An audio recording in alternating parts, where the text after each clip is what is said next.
여러분, 우리는 행복한 삶을 위해서 무엇이 가장 중요한지 고민할 때가 있습니다. 돈이 있으면 행복할까요? 아니면 명예가 있으면 행복할까요? 자기 스스로 성공했다, 이런 마음이 들면 행복할까요? 한 연구에 따르면 사람의 행복과 만족도를 결정하는 가장 중요한 요소 중에 하나가 좋은 관계라고 합니다. 이 내용은 하버드 성인 발달 연구에서 나온 그 결과와 관련이 있어요. 이 연구는 무려 1938년부터 시작해서 지금까지 80년 동안 연구했답니다. 인간의 행복과 건강을 결정하는 그 요소를 분석하는 세계에서 가장 오래된 연구 중에 하나라고 해요. 이 연구에 따르면 행복하고 건강한 삶을 사는 데 있어서 가장 중요한 요소가 돈, 명예, 성공, 이것이 아니라 좋은 인간관계라는 것을 발견했어요. 그래서 사회적 연결이 강한 사람들은 더 건강하고 행복하고, 반대로 외로운 사람들은요, 건강이 빠르게 악화되는 경향을 보였다는 겁니다. 이 연구를 이끌었던 로버트 윌링거 박사는 여러분들 아주 유명한 강의입니다. 테드 강의에서 좋은 관계가 우리를 더 행복하게 그리고 건강하게 만든다라고 강조했어요. 유튜브에 있으니까 한번 보세요.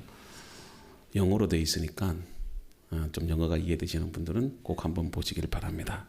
결국 우리 삶에서 가장 중요한 것은 누구와 함께 하느냐, 거기에 따라 행복이 결정된다는 겁니다. 하지만 우리는 인생을 살아가면서 항상 좋은 관계만을 맺을 수는 없어요. 때로는 사람 간에도 갈등이 생기고 부모와 자식 간에도 다툽니다. 그로 인해서 관계가 깨어져요. 우리는 이런 갈등과 어떤 상처와 또 헤어짐을 실패로 받아들이잖아요.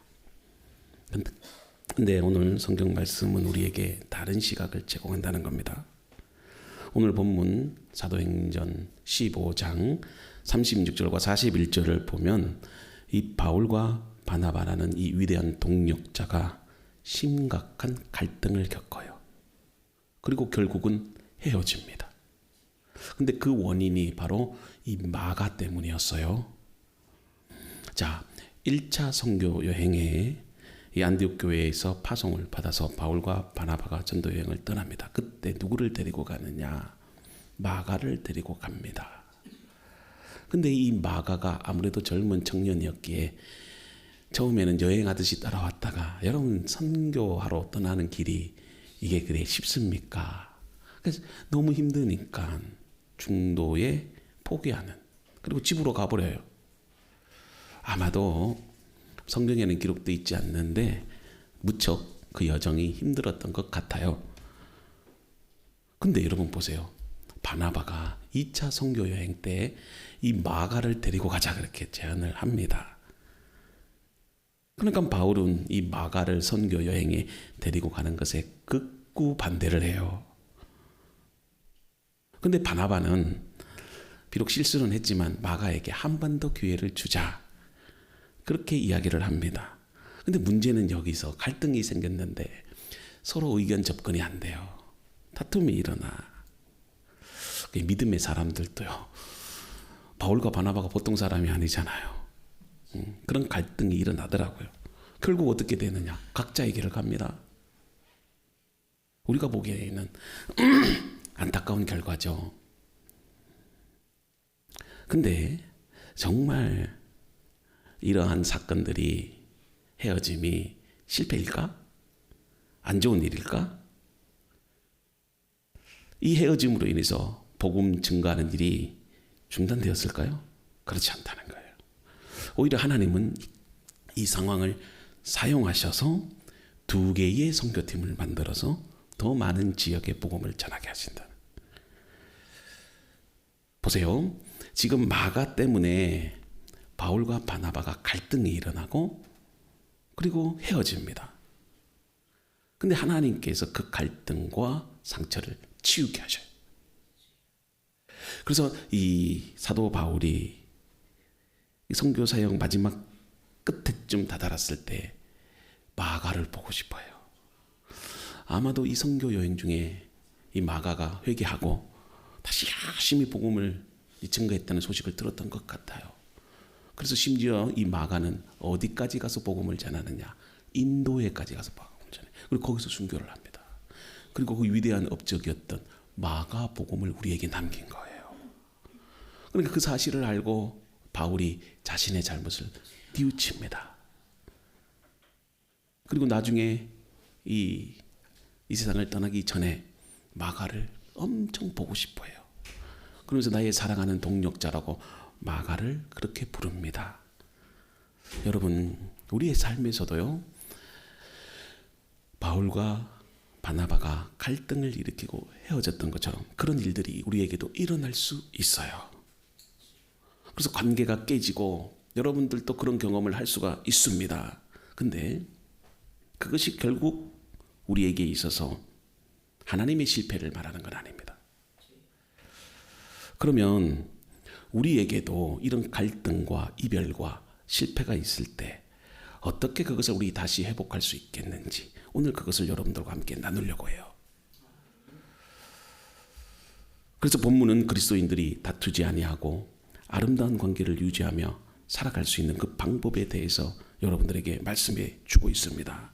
사실 오늘 본문의 말씀은 몇 구절 되지는 않아요. 근데 자세히 여러분 들여다보면 좀 충격적인 내용이 담겨져 있어요. 왜냐하면 어떤 사람이 다투었는데 그 사람이 보통 사람이 아니잖아요. 그 사람이 누굽니까? 여러분, 한국교회 역사에 있어서 정말 중요한 인물이었던 두 사람, 바울과 바나바입니다. 여러분, 바나바가 누굴까요? 사도행전만 보더라도 바나바는요, 사도행전 11장 24절에 그는 믿음과 성령이 충만한 자였다. 그래서 자기의 재산을 다 팔아서 초대교회가 어려움에 있을 때 가난한 사람들에게 자신의 재산을 다 나누어 줄 수 있을 만큼 자비로운 사람이었어요. 얼마나 남을 잘 격려했는지. 아무도 이 사도 바울이 회심해서 예수님을 믿게 되었다고 했을 때도 사람들이 믿지를 않아요. 그런데 바나바는 이 바울을 믿어준 거예요. 그래서 이 바나바라고 하는 그 이름은 사실 본명이 아닙니다. 원래 본명은 요셉이에요. 근데 별명이에요. 이 바나바는 별명인데 이 별명의 뜻이 뭐냐면 위로자, 권위자 이런 뜻이 있어요. 얼마나 사람을 위로하고 세워줬으면 바나바로 그렇게 불렸겠습니까? 또 바울은 어떤 사람입니까? 말하지 않아도 여러분들 너무나도 잘 알아요. 근데 여러분, 이 바나바와 바울이 다투었다는 겁니다. 그것도 단순한 의견 차이가 아니라 심히 다투어서 갈라진 거예요. 그걸 사도행전 15장 39절에 표현하고 있어요.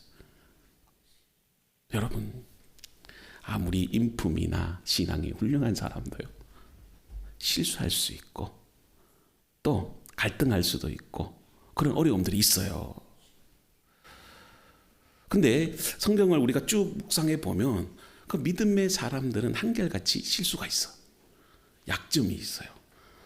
저 같으면 이 성경에서 그 부분은 빼고 싶은데, 근데 성경을 보면 참 부끄러울 정도로 그런 어떤 인간적 실수를 기록해 놓고 있어요. 예를 들면 다윗, 얼마나 위대한 왕입니까? 근데 그는요, 그것도 여러분 간음의 죄를 저지릅니다.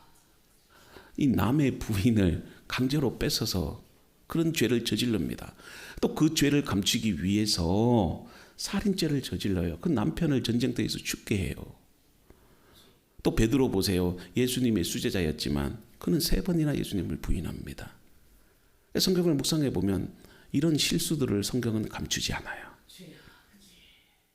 단지 그들의 치부를 드러내기 위해서일까요? 저는 아니라고 생각합니다. 그러면 이유가 있겠죠. 이러한 사람들의 실수를 통해서 우리가 배울 게 있다는 겁니다.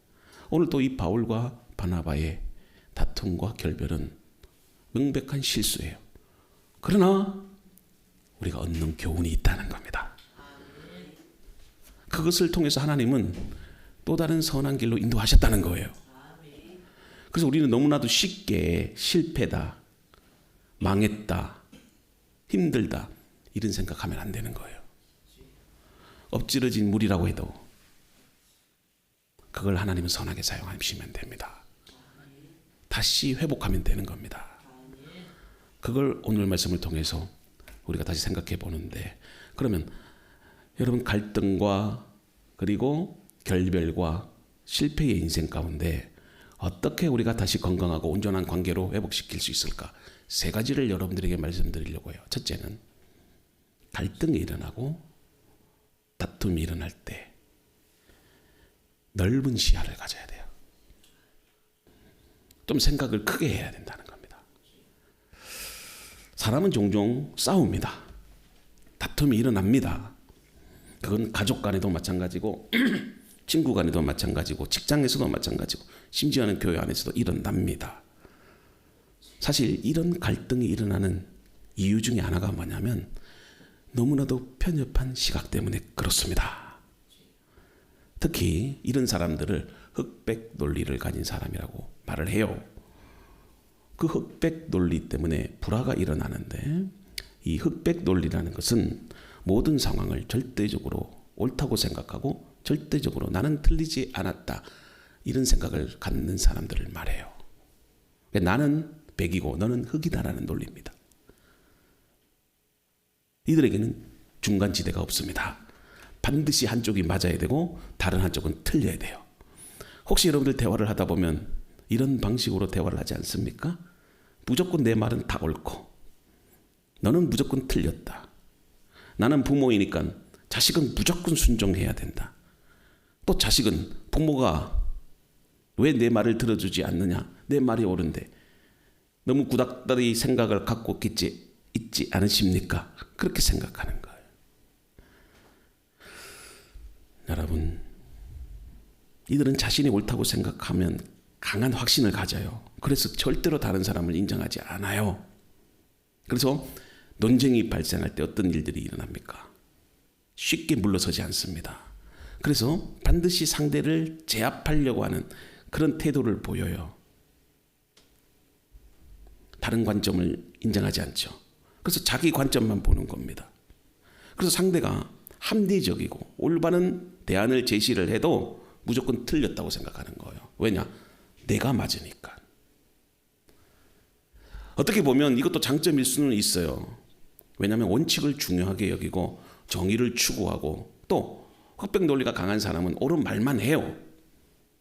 근데 문제는 관계 속에서 유연성이 부족해지는 거예요. 한번 상처를 받는 사람은 아무리 옳은 말을 해도 절대 받아들이지 않습니다. 그걸 여러분들이 기억해야 돼요.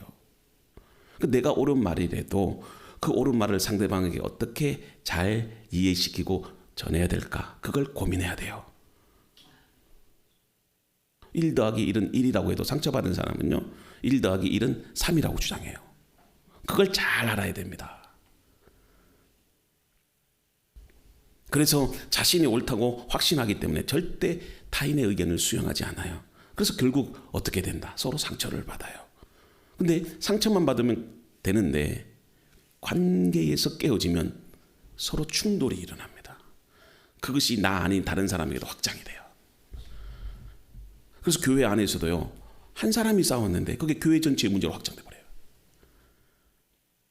그래서 관계가 단절되고 불화가 깊어지고, 예를 들면 그래요. 부모와 자녀 간의 갈등도 그럽니다. 한 학생이 예술을 전공하고 싶어 해요. 근데 부모는 뭡니까? 야, 예술 쪽으로 가면 좀 죄송한 표현이지만 고생한다. 개고생한다. 그러니 안정적인 직업을 가졌으면 좋겠다. 그렇게 성공을 선택하라고 조언을 합니다. 자, 부모의 입장에서 보면 현실적으로 취업이 잘 되는 길을 선택하는 것이 자녀의 미래를 위해서 더 안전하다는 그런 생각이 들잖아요.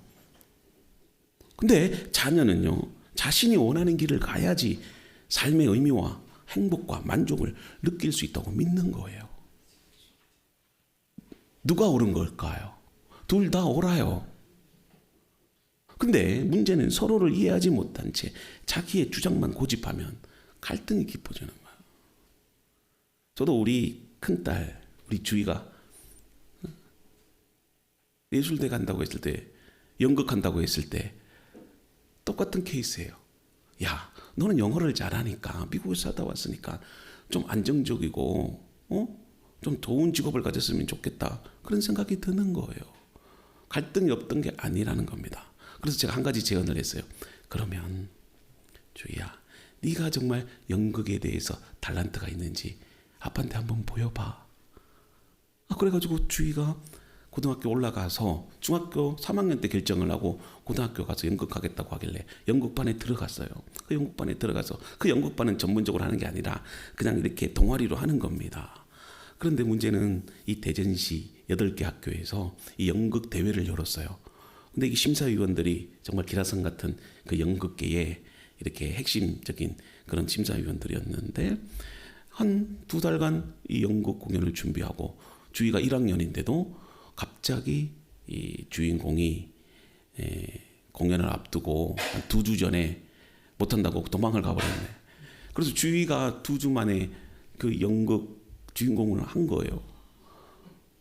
그래가지고 대본도 새로 외우고 연습을 해서 공연을 했죠. 공연을 했는데 여러분 놀라지 마세요. 부모로서 가서 보면 부모이기 때문에 주관성이 있어.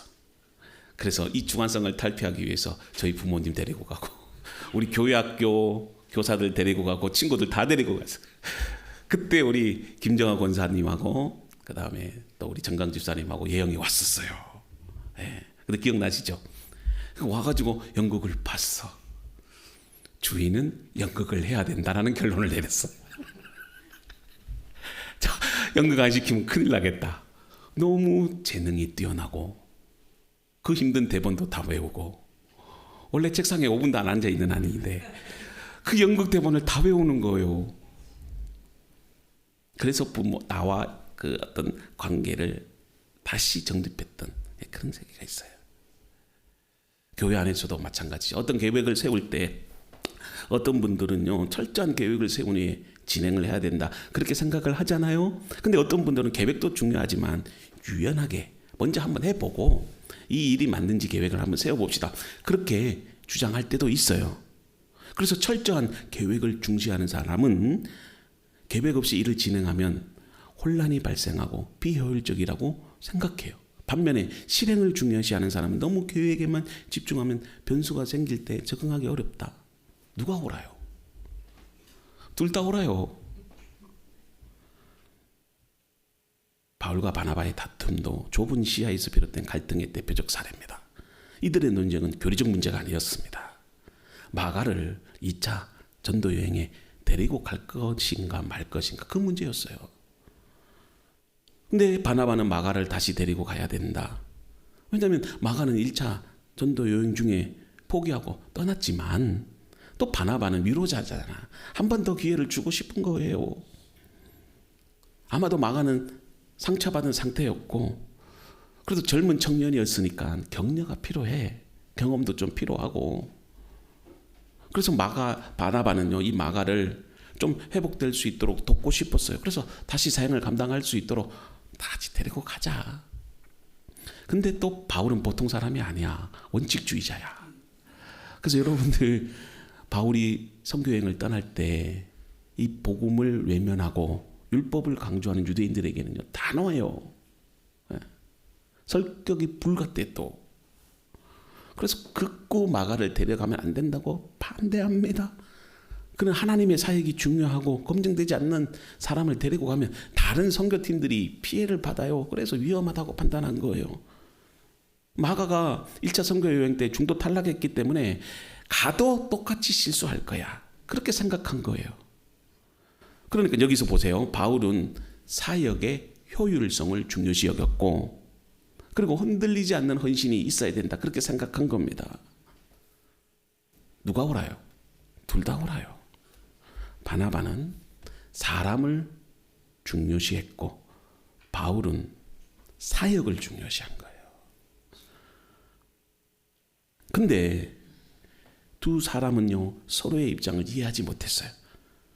그리고 큰 다툼이 일어나고 결국 갈라집니다. 그래서 바울은 여러분들 잘 아는 것처럼 실라와 함께 떠나고 바나바는 마가와 함께 서로 갈라져서 선교 여행을 떠나요. 그래서 오늘 이후로부터 이 바나바는 사라집니다. 그리고 사도행전을 기록한 누가는 이 바울의 선교 여행을 중심으로 사도행전을 기록해요. 여러분 두 사람은요 하나님을 위해 헌신한 동력자입니다. 서로가 힘들 때 서로를 도와주고 세워준 사람이에요. 지금으로 말하면 베스트 프렌드예요. 근데 사소한 다툼으로 인해서 하나가 되지 못했어요. 어쩌면 우리도 이와 같은 갈등이 있지 않습니까? 여러분들이 속한 교회에서, 가정에서, 직장에서 우리는 너무나도 쉽게 갈등과 다툼에 휩싸립니다. 내가 맞고 너는 틀려. 이런 생각들이요 사실 우리의 마음속에 있다면 우리는 우리 자신을 보지 못하고 그리고 그 사람이 말한 그 말에 진실이 있다는 것을 잊어버려요. 그러니까 내가 틀리고 저 사람이 맞을 수 있다는 생각을요 완전히 지워버리는 겁니다. 그런데 하나님의 관점에서 보면 제3자의 입장에서 보면 두 사람이 다 옳아요. 바울의 입장도 틀리지 않고 맞잖아요. 하나님의 사역은 철저해요. 이게 보통 그냥 회사 일이 아닙니다. 하나님 나라의 일입니다. 그렇기 때문에 철저하게 해야 되는 거예요. 사명감을 갖고 해야 돼요. 열심으로 해야 돼요.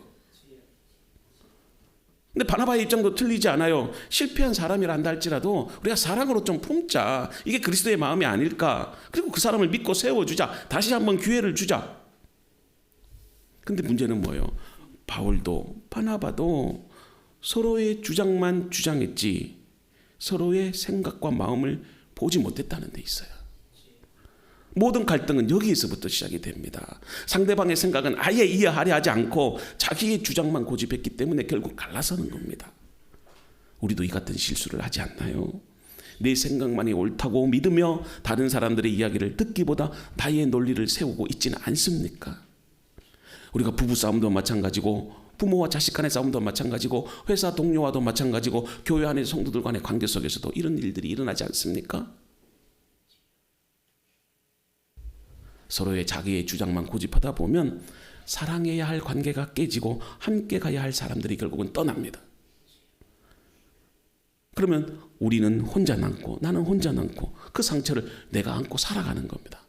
물론 그것이 내가 생각하기에 옳다고 여겨도 내 생각만 주장하면 결국은 나 혼자만 남아요. 근데 오늘 하나님께서 우리에게 넓은 시야를 가져라 말합니다. 하나님의 관점을 가져라고 말하는 겁니다. 대화를 할 때도 너와 나 둘 다 옳을 수 있다. 이런 마음을 가져라는 겁니다. 그래서 내 생각을 내려놓는 것이 어렵지만 그럼에도 귀담아 듣고 상대방의 입장을 이해하려고 할 때 새로운 화해와 회복을 경험한다는 겁니다. 그래서 그 속에서 누가 역사하느냐면 성령이 역사하는 거예요. 보통 인간관계가 틀어지면 사람들은 술 먹으러 가면 됩니다. 그래서 술 한잔 하면서 그냥 풀자 그러면 돼요. 그러면 그게 진짜 풀어지는 걸까요? 어떤 사람은 그냥 여행이나 가자. 노래방 가서도 풀어요. 그러면 그 관계가 회복이 될까요? 일시적으로는 되겠지요. 그러나 술로 맺어진 관계는요. 술로 깨지는 거예요. 노래방으로 맺어진 관계는 노래방으로 깨지는 거예요. 근데 성령이 역사하시면 온전한 하나됨을 이루는 겁니다. 마음의 상처, 아픔, 원망 누가 치유합니까? 술이 치유하는 게 아닙니다. 여행이 치유하는 게 아닙니다. 성령의 은혜로 치유되는 거예요. 지금 이 순간 하나님이 여러분들에게 물어요. 너는 다른 사람의 입장을 들어본 적 있니? 너는 화해를 이루기 위해 한 걸음 물러설 수 있니? 너는 하나님이 보는 시선으로 이 문제를 바라보고 있니? 스스로에게도 물어보세요. 여러분들은 정말 그러고 있습니까? 시야를 넓히십시오. 그러면 깨어진 관계는 회복이 됩니다. 하나님께서 여러분들을 사랑하신 것처럼 우리도 사랑으로 서로를 이해할 때 진정한 하나님 나라가 이루어져요. 그런 주님의 마음, 넓은 시야를 가지는 성도님들이 되기를 바랍니다. 둘째, 타협점을 찾아야 돼요. 우리는 종종 사람들과 의견이 맞지 않아 갈등을 겪습니다. 가정이나 교회나 직장에서도 마찬가지죠. 하지만 불필요한 다툼을 피하고 하나님이 주신 그 참된 행복을 누리기 위해서는 타협점을 찾아야 돼요. 타협이란 불의를 받아들이는 것이 아니라 서로 다른 견해 속에서도 합리적인 접점을 찾는 걸 말합니다. 먼저 타협하기 위해서는요, 분명히 해야 할 점이 있어요. 그게 뭐냐? 불의나 비진리와 타협하라는 것이 아닙니다. 하나님의 말씀과 관련된 진리의 문제라면 결코 양보해서는 안 돼요. 하지만 교리와 무관한 일, 단순한 의견 차이로 인해서 다투고 있다면 어떻게 해야 될까요? 타협점을 찾아야 돼요. 오늘 본문에서 이 내용을 확인해 봅니다. 자, 두 사람은 마가를 데려가는 문제로 인해서 심히 다퉜습니다. 결국 평생 바울과 바나바는 갈랐습니다. 만약 서로의 타협점을 찾았으면 어떻게 될까요? 이런 얘기를 하면 되는 거죠. 좀 마가가 부족하기는 부족하죠.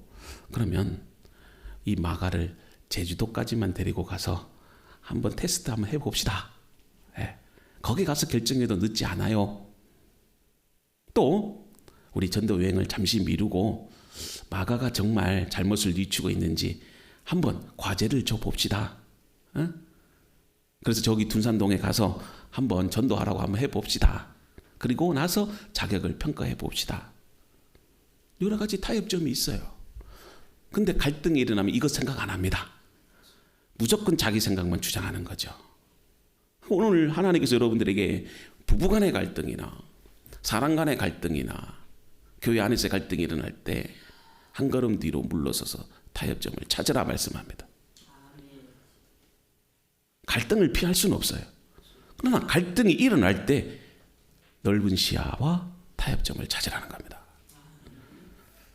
왜냐하면 흔히 내가 옳다는 생각 때문에 타협을 안 하려고 해요.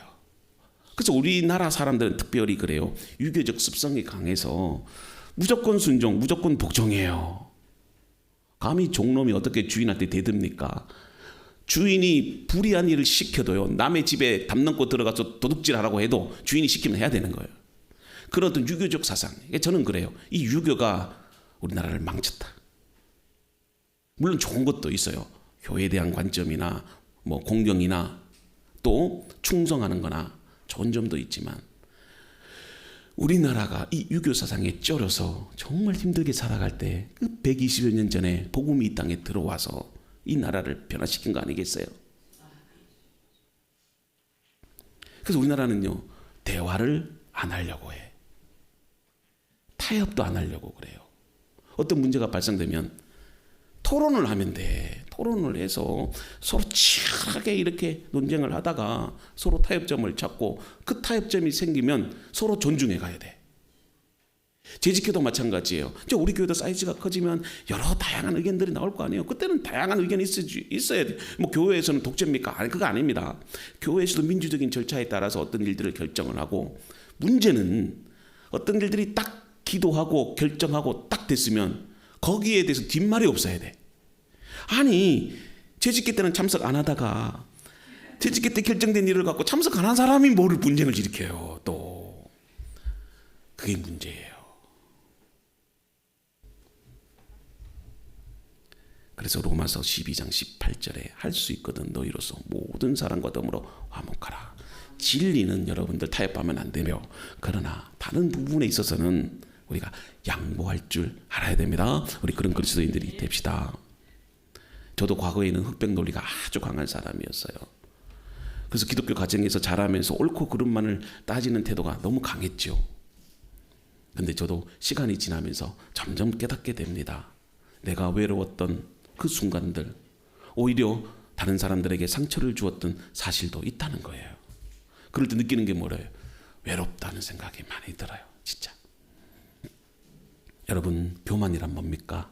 자기 생각만 주장하면 교만이 들어와요. 상대방의 입장을 이해하지 않고 나의 기준만 강요하면 그게 교만입니다. 그리고 그 결과는 뭐죠? 관계가 깨어지고 하나님 나라는 무너집니다. 예수님께서도 진리에 대해서는 단호했지만 사람들의 연약감과 또 그 사람이 처한 상황에 대해서는 깊이 공감하시고 지혜롭게 접근하셨어요. 그래서 여러분, 우리가 뭘 가져야 되느냐? 온유한 마음을 가져야 돼요. 온유하라는 것은 그들이 땅을 기업으로 받을 것, 온유한 자는 복이 있나니 그들이 땅을 기업으로 받을 것이요. 마태복음 5장에 나오는 말씀이잖아요. 여기서 말하는 온유함은요, 단순히 성격이 착하고 뭐 양보하는 태도, 그걸 말하는 게 아닙니다. 온유는요, 자기 절제와 겸손 속에서 하나님을 전적으로 신뢰하는 믿음을 말해요. 그래서 온유한 사람은요, 자기 고집을 내려놓습니다. 그리고 하나님께 그 문제를 맡겨요. 그러니까 온유하다는 것은 간단하게 말하면 하나님께 그 문제를 맡긴다. 이건 소극적인 태도가 아니라 믿음 안에서 조율하고 소통할 줄 아는 능동적 자세예요. 그래서 온유한 사람이 믿음의 정점이에요. 잘 보세요. 그래서 온유한 사람이 있는 공동체는 하나가 돼요. 그리고 온유한 자녀들이 있으면 가장 행복해요. 그래서 진리의 본질을 훼손하지 않는 한 넓은 시야 속에서 우리가 서로를 향한 타협점을 찾기를 바랍니다. 그래서 조금만 양보하면 여러분 아름다워져요. 그래서 사랑은 오래 참고 친절하며, 사랑은 시기하지 아니하며, 사랑은 자랑하지 아니하며, 교만하지 아니하며, 무례히 행하지 아니하며, 자기의 유익을 구하지 아니하며, 쉽게 성내지 아니하며, 악한 것을 생각하지 아니하며. 우리가 그런 마음으로 갈등을 회복시켜 나가는 성도들이 되기를 바랍니다. 그래서 화평케 하는 자는 복이 있나니 그들이 하나님의 아들이라 일컬음을 받을 것이요. 그렇게 말씀합니다. 이런 은혜가 여러분들에게 있기를 바랍니다. 마지막 세 번째, 이것도 저것도 안 되면 아름답게 분립해야 됩니다.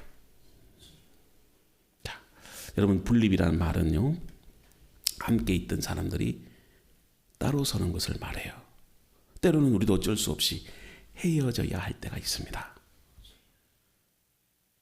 가족, 친구, 동업자, 그리고 신앙의 공동체에서도 이런 순간이 찾아와요. 그러면 어떻게 헤어져야 되는가? 자, 아브라함과 롯은 처음에는 함께 양을 치며 생활했어요. 근데 시간이 지나자 재산이 많아지고 점점 땅은 좁아지고 또 키워야 될 양은 많아지니까 목자들 사이에 다툼이 생깁니다. 그래서 도저히 함께 할 수가 없어요.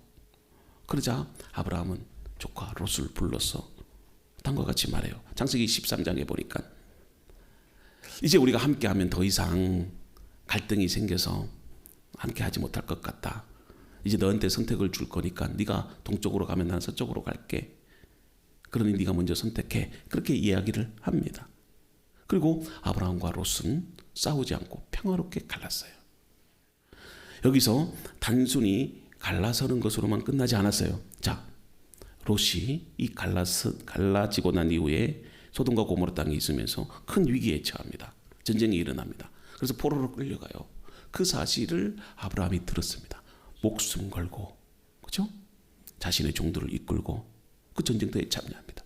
그리고 조카 롯을 구해 옵니다. 이것은 아브라함과 조카 롯의 헤어짐이 단순한 분립이 아니라 헤어지고 난 이후에도 서로의 관계를 유지하면서 서로를 존중하는 과정이었다는 거예요. 우리는 한번 헤어지면 죽을 때까지 안 쳐다보죠? 그러면 안 되는 거예요. 내 눈에 흙이 들어갈 때까지 다시는 안 본다. 그게 아닙니다. 헤어지더라도 아름답게 헤어져야 돼요. 계속해서 관계를 이어가야 돼요. 교회도 마찬가지죠. 교회도 분립을 통해서 세워지는 겁니다. 많은 사람들이 교회가 많다 그래요. 그러나 여러분, 단 하나의 교회만 존재했다면 이 지역에도 단 하나의 교회만 있었을 거예요. 근데 하나님께서도요, 다양한 기질과 은사를 가진 사람들이 신앙생활을 할 수 있도록 여러 교회를 허락하신 거예요. 교회 안에서도 성령을 따라가는 사람들은 순복음교회를 만들고, 또 침례가 옳다고 생각하는 사람은 침례교회를 만들고, 우리는 성도들이 중심이 돼서 장로교를 만들고 다양한 교회가 존재하는 거예요. 그러면서도 서로 협력하는 거. 이게 중요한 거예요. 하나로 뭉쳐서 서로 다투고 그냥 서로 미워하고 지옥같이 살면 그게 뭐가 중요하겠습니까? 그러니까 여러분들 그냥 무조건 헤어지라는 말이 아니에요. 어쩔 수 없이 그런 상황이 있을 수 있다면 그걸 생각해야 돼. 아이 목사님 오늘 분립하는 게 좋다고 했으니 그냥 무조건 헤어지자 이게 아니라는 겁니다. 사람 사는 세상에 때로는 헤어질 수밖에 없는 또 상황이 될 수 있다면 아름답게 헤어지라는 것, 그 말씀이에요. 오해하지 마세요. 어떻게 아름다운 분열을 할 수 있을까? 세 가지예요. 첫째, 하나 되기 위해서 노력해야 된다. 헤어져도 서로 만나요. 전화도 해요. 기도해요. 그러면 관계가 유지됩니다. 자존심을 내세워서 상대를 비난하고 험담하는 거 결국은 진짜 헤어져요. 서로 묻고 뜯고 하면 결국 둘 다 망합니다. 둘째는 서로를 존중하고 축복해줘야 돼요. 바울과 바나바처럼 서로의 길을 가더라도 원망치 않아. 나중에는 바울도 이 마가를요 축복합니다.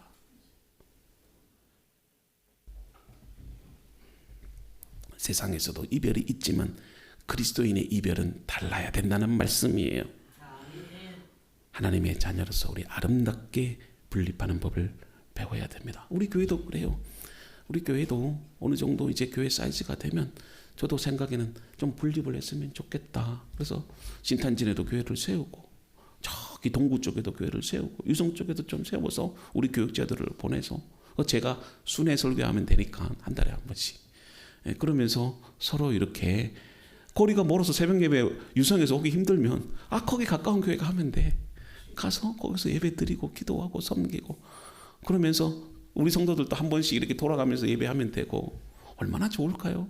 그래서 분기마다 한 번씩 연합체육대회도 하고 그렇죠? 그리고 연합해서 또 선교도 하고 얼마나 좋습니까? 이 좁은 공간에 아웅바웅 그렇게 서로 보기 싫은 사람 얼굴 보면서 있지 말고 헤어져야 된다면, 분립해야 된다면 그런 아름다운 분립이 됐으면 좋겠습니다. 하나님 안에서도 화해와 회복의 길을 선택함으로 여러분들 행복한 삶을 살아가는 저와 여러분들이 되기를 주님의 이름으로 축복합니다.